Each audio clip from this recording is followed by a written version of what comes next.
Introduction of kryptonite indicators. ये कुछ ऐसे इंडिकेटर हैं जो हमने बनाए हैं हमारी टीम ने, जो कि क्रिप्टो ट्रेडिंग में बहुत हेल्प करते हैं। ये तो आपको इसके बारे में हम बताएंगे कौन कौन से हमारे पास इंडिकेटर हैं। सबसे पहले हमारे पास है क्रिप्टोनाइट इंडिकेटर बेसिक 1.0। ये जो इंडिकेटर है ये काफ़ी हद तक आपको हेल्प कर सकता है, और इसके जो फीचर्स हैं ये आपको बताता है कौन से मेजर रेजिस्टेंस लेवल है, कौन से सपोर्ट लेवल है, कहाँ पर ये प्राइस रेजिस्टेंस को हिट करेगी, कहाँ वो ये प्राइस सपोर्ट तक आएगी। इसके साथ साथ ये एंट्री पॉइंट्स भी बताता है, वो कहाँ से आपको एंट्री लेनी है ट्रेड में, कहाँ पर आपने स्टॉप लॉस लगाना है, और कहाँ पर आप प्रॉफिट ले सकते हैं। ये सब कुछ ये बेसिक क्रिप्टोनाइट इंडिकेटर आपको बता देता है। ये जो देख रहे हैं आप, ये बेसिक 1.0 क्रिप्टोनाइट इंडिकेटर है। यहाँ आप देख सकते हैं कि यहाँ पर लिखा हुआ है कि सेफ एंट्री। ये 3 लेवल पर 3 जगह पर आप एंट्रीज दे सकते हैं, कहाँ पर आपने एंट्री लेनी है। और ऊपर आप देख सकते हैं कि ये रेड जो लाइन है ये रेजिस्टेंस है, और ये ग्रीन जो लाइन है ये सपोर्ट लेवल है।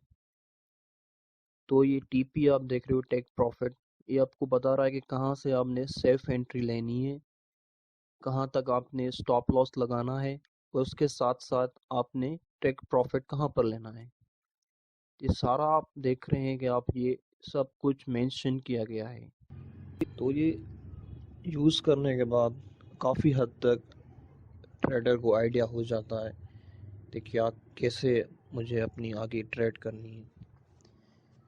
तो यहाँ तक तो चीज़ें हो जाती हैं, मतलब कि आपने देख लिया कि एंट्री भी हो गई और ये स्टॉप लॉस भी हो गया। और अक्सर ऐसे ही होता है कि हम एंट्री लेते हैं, ठीक है, एंट्री लेने के बाद अब वो नीचे चले जाता है, वो सपोर्ट लेवल जो है ना उसको भी तोड़ देता है। अब कैसे पता चलेगा ये सपोर्ट लेवल टूटेगा कि नहीं टूटेगा? अगर यहाँ पर मैंने एंट्री ले ली, हो सकता है कि आगे जाके ये टूट जाए, 1 घंटे बाद 2 घंटे बाद ये सपोर्ट ऊपर जाने से पहले ही नीचे चला जाए। तो कैसे पता चलेगा कि अभी यहाँ पर एंट्री लेनी है या नहीं लेनी? तो इस चीज़ को समझने के लिए हमने फिर दूसरा इंडिकेटर बनाया जिसका नाम है क्रिप्टोनाइट ब्रेकडाउन इंडिकेटर 1.0। ये सेम चीज़ ही बताता कहाँ पर आपने एंट्री लेनी है, स्टॉप लॉस लगाना है, कहाँ जाके टेक प्रॉफिट लेना है। लेकिन अब ये ब्रेकडाउन इंडिकेटर बनाया है न्यू अपडेट बेसिक से, तो ये आपको ये चांसेस भी बताता है कि ये जो सपोर्ट लेवल है कितनी परसेंट चांसेस है कि ये टूटेगा। तो ये आपको चांसेस भी बताएगा।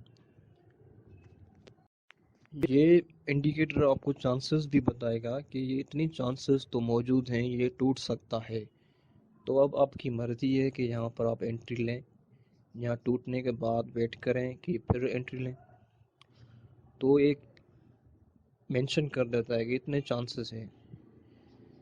तो ये एक इंडिकेटर हमने बना लिया। फिर सोचा चलो ये तो पता चल गया इतने चांसेस, तो हालांकि हमने उसको टेस्ट भी किए हैं, काफ़ी हद तक ये कामयाब होते हैं अगर आप इसको सही तरह से अप्लाई करें। और बेसिक नॉलेज तो होनी चाहिए क्रिप्टो में।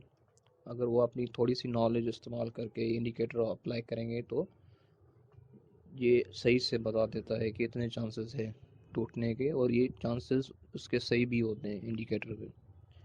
अगर आप ये यूज़ करोगे तो आपको पता चल जाएगा। तो हमने ये तो बना लिया अभी ब्रेकडाउन इंडिकेटर। अब हमें ये भी सोचना था कि चलो यहाँ तो पता चल गया कि ये इंडिकेटर ब्रेकडाउन चांसेस बता रहा है, इतनी परसेंटेज है इसकी टूटने की। अब ये प्राइस अगर ऊपर जाती है रेजिस्टेंस पर, तो यहाँ भी इसको पता होना चाहिए कि इतने चांसेस है रेजिस्टेंस टूटने के। यहाँ पर भी हमको बताए कि ये रेजिस्टेंस टूट सकता है और इतने चांसेस है इसके टूटने के। फिर हमने काम करना शुरू कर दिया इस पर। काफ़ी टाइम अरसे के बाद हमने ऐसा इंडिकेटर बना लिया जो आपको रेजिस्टेंस टूटने के चांसेस भी बताएगा। तो हमने फिर एक इंडिकेटर बनाया जिसका नाम है breakout indicator, kryptonite breakout indicator 1.0। तो ये इंडिकेटर है, ये आपको रेजिस्टेंस लेवल टूटने के चांसेस भी बताएगा कि ये कितने चांसेस हैं, और ये बहुत कामयाब गया। इसकी जो परसेंटेज है ना, तो ये अच्छे से बता देता है कि हाँ ये टूटेगा तो मतलब टूटेगा, इतने चांसेस है। तो हमने जब ये टेस्ट किए ना इस ब्रेकआउट इंडिकेटर पर, तो ये ज़्यादातर ये इंडिकेटर शो करता था कि 20%, 30%, 40% ये चांसेस शो करता था कि इतने चांसेस हैं टूटने की। तब हम सोचते थे कि 40-30% तो बहुत कम है, कम से कम इसके ऊपर होने चाहिए, 70 तक होने चाहिए ना कंफर्मेशन के लिए कि हाँ इतने हैं। फिर तो हम प्राइस यहाँ पर ही क्लोज कर देते हैं। चांसेस बहुत कम बता रहा है, 30, 40, 20 तक बता रहा है, ये मतलब कि कम है चांसेस ये नहीं टूटेगा। लेकिन हमने देखा कि 20% भी ये चांसेस बता रहा था ना, 20% है चांसेस ये, तो 20% तक ये रेजिस्टेंस टूटा और 30 तक टूटा। ये यहाँ पर भी मतलब कि हमने देखा कि ये जो अगर ये 30% भी शो कर रहा ना, तो ज़्यादातर 30%, अगर ये ज़्यादातर 30% भी शो कर रहा ना कि मतलब ये टूटेगा, इसकी ये 30% भी मतलब कि बहुत वैल्यू रखती है इस इंडिकेटर की। तो हमने ये फिर ये इंडिकेटर बना लिया। फिर अब इसमें दूसरी बात आती है कि अब ये वो अलग बन गया ब्रेकडाउन का, जो हमने आपको पहले बताया इंडिकेटर वो अलग बना हुआ था, ये अभी उसको अलग कर दिया। अब दूसरा चैलेंज ये सामने आ रहा था कि अब इसको एक साथ कैसे मिला लें। मतलब कि वो तो अलग हो गया, वो तो बता रहा है कि ब्रेकडाउन इंडिकेटर, वो तो बता रहा है कि अब ब्रेकडाउन बताएगा। ये अलग इंडिकेटर बन गया ब्रेकआउट इंडिकेटर, ये ब्रेकआउट बताएगा परसेंटेज। अभी हमें ये दोनों चीज़ें एक इंडिकेटर में चाहिए थी, तो ये भी एक न्यू चैलेंज। फिर हमने काम करना शुरू कर दिया। फिर ये काफ़ी टाइम के बाद ये हम प्रॉब्लम ये आ रहा था जब दोनों को हम मिलाना चाह रहे थे ना, तो ये कैलकुलेशन सही नहीं बैठ रही थी, कुछ ना कुछ मसला हो रहा था। बहरहाल काफ़ी टाइम के बाद फिर हमने एक दूसरा इंडिकेटर बना लिया, एक और इंडिकेटर ब्रेक पॉइंट इंडिकेटर। अब इस ब्रेक पॉइंट इंडिकेटर में यहाँ पर आपको ये ब्रेक डाउन परसेंटेज भी बताएगा सेम इंडिकेटर में, और ये आपको ब्रेकआउट इंडिकेटर की ब्रेकआउट परसेंटेज भी बताएगा। तो दोनों ये एक साथ काम करेंगे। अब यहाँ पर भी हम नहीं रुके, तो हमने सोचा कि चलो ये बता रहा है, अब ये भी बताए कि ये ब्रेकआउट होने से पहले ऐसा होता है ना कि जब प्राइस हिट होती है, ब्रेक उसको रेजिस्टेंस ब्रेक नहीं करता, लेकिन क्या होता है कि ये कैंडल जो है ऊपर तक जाती है बहुत, लेकिन ऊपर जाके फिर नीचे चली जाती है, उसको तोड़ नहीं सकती, लेकिन वो रेजिस्टेंस लेवल क्रॉस कर जाती है, बहुत दूर तक चली जाती है, फिर वहीं से वापस आती है, लेकिन तोड़ती नहीं है उसको। तो हम ये सोच रहे थे कि चलो ये भी एक प्रॉफिट ही है ना, कि चलो ये रेजिस्टेंस लेवल है, इसके चांसेस तो नहीं है टूटने के। लेकिन ऐसा होता है कि ऊपर जाती है प्राइस, ऊपर जाके फिर वापस आती है। तो हम ये चाह रहे थे कि ऊपर जा रही है ना, ये भी वो प्रॉफिट है, ये भी हमें बुक करना है तो ये भी किस हद तक हमें चाहिए ये प्रॉफिट, चलो वहाँ तक हिट करके फिर वापस आ जाए, हम प्रॉफिट बुक करके क्लोज कर लें, क्योंकि चांसेस तो नहीं है रेजिस्टेंस के टूटने के। तो हम ऊपर जा रही है ना ये प्राइस, तो वहीं पर आप बुक कर लो प्रॉफिट और ट्रेड क्लोज कर लो। तो ये भी हमें बताए ये, तो इस पर भी हमने फिर काम शुरू कर दिया। ऐसा होता ना, जैसे जैसे न्यू चैलेंजेस आते हैं ना, तो हम साथ में बैठ के फिर इस पर काम करते, सोचते हैं, फिर भी बनाते हैं। तो हमने इस पर ये भी बना लिया कि चलो, फिर हमने एक दूसरा इंडिकेटर बना दिया जिसका नाम है मोस्ट हिट क्रिप्टोनाइट इंडिकेटर। अब ये सारी चीज़ें सेम है, ये आपको entry levels, support level, resistance level और ये सब कुछ वहीं पर आपको बताएगा। लेकिन उसके साथ साथ आपको ये भी बताएगा कि ये प्राइस ज़्यादातर कहाँ तक ये हिट करेगी, कहाँ तक ये हिट करेगी, रेजिस्टेंस टूटे या ना टूटे, लेकिन प्राइस कहाँ तक ये ऊपर तक जाएगी। और सेम तरह बिल्कुल इस तरह ही ये ब्रेक डाउन पर भी काम करेगी। मतलब कि अगर ये प्राइस आती है और यहाँ पर ये सपोर्ट टूटे या ना टूटे, लेकिन अगर ये इसको सपोर्ट को तोड़ना चाह रही है तो ये नीचे कहाँ तक आएगी, कहाँ तक ये ब्रेक डाउन करेगी, वो भी आपको ये इंडिकेटर बता देता है। तो काफ़ी हद तक ये हमने इंडिकेटर बनाए, टेस्ट्स किए और काफ़ी हद तक कामयाब गए, काफ़ी हद तक। और जहाँ कामयाब नहीं गए ना, वहाँ पर हमारी लालच आ जाती है, हम लालची बन जाते हैं कि चलो अब ये काम कर रहा ना, अभी ठीक है, अभी लगा लो लगा लो लगा लो। फिर हम काफ़ी चीज़ों को इग्नोर कर लेते हैं। इंडिकेटर की जो इंडिकेट करता ना, उनकी चीज़ों को भी हम इग्नोर कर देते हैं। हमने ये नुकसान भी उठाया। इससे होता था कि ये इंडिकेटर अच्छे से काम करने लग गए और हमने लगाना शुरू कर दिया, पैसा पैसा लगाना शुरू कर दिया, अच्छा पैसा बन गया। अब पैसा तो बन गया ना, तो अब ये इंडिकेटर को हम इग्नोर करने लगे कि छोड़ो, लगाओ लगाओ लगाओ, बस जहाँ से रिस्क लेते हैं, रिस्क लेते हैं। एक लालच सी आ गई इसमें एक। तो हमने ये भी देखा कि नहीं, जहाँ तक इंडिकेटर को फॉलो करना चाहिए, रूल्स के हिसाब से चलना चाहिए। अगर रूल्स के हिसाब से बाहर जाओगे फिर तो नुकसान ही नुकसान है। उसमें हमको नुकसान ही हुआ फिर, जब हमने इंडिकेटर की वार्निंग्स को इग्नोर किया और हमने बस लगा दिया, चलो ठीक है, इस रैंडम ट्रेड्स लेना शुरू कर दिए। तो जहाँ तक इस टेस्ट्स का मामला है ना, हमने टेस्ट किए हैं ये सारे इंडिकेटर्स और हमने देखा कि अगर तुम सख्ती से रूल्स को फॉलो करो और सब्र, सब्र बहुत बड़ी चीज़ है। अगर तुम सब्र कर लो, अब देख रहे हो कि प्राइस जाए ऊपर जाएगी, लेकिन इंडिकेटर बता रहा कि नहीं, अभी नहीं लेनी एंट्री, लेकिन मैं चाह रहा हूँ कि लेते हैं, ट्रेड लेते हैं, ठीक है, रिस्क लेते हैं।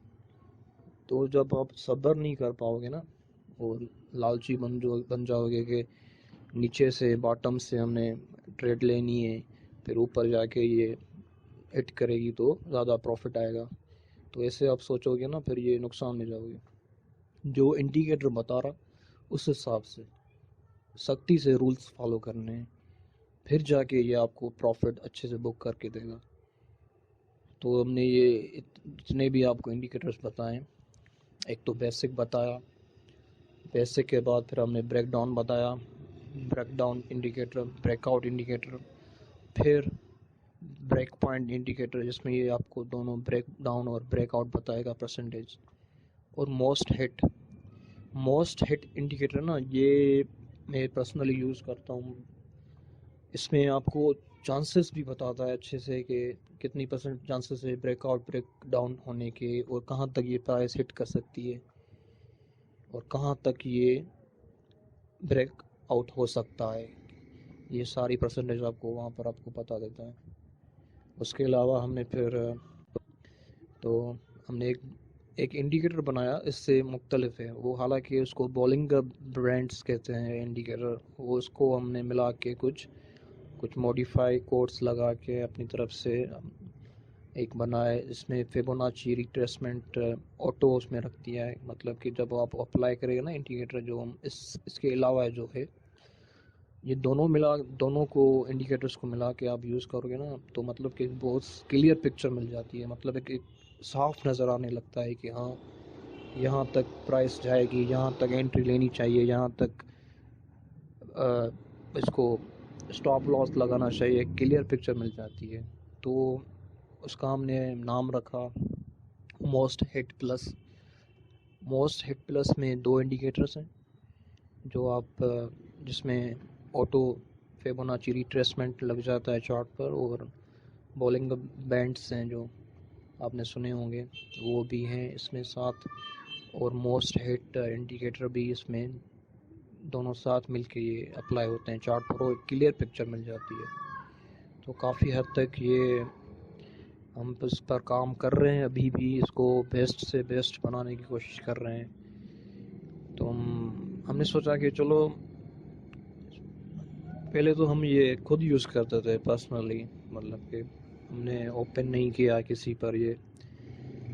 तो हमने सोचा कि चलो देखते हैं कि पब्लिक का क्या रिस्पांस आता है। इसकी ये भी एक वजह है कि जब ये पब्लिक यूज़ करेगी ना, तो हमें एक रिस्पांस मिलेगा, एक फीडबैक मिलेगा, और उस फीडबैक से उसके फीडबैक से ना हम और ज़्यादा इसको बेहतर बनाने की कोशिश कर सकते हैं, इसको और इम्प्रूवमेंट लाने की कोशिश कर सकते हैं।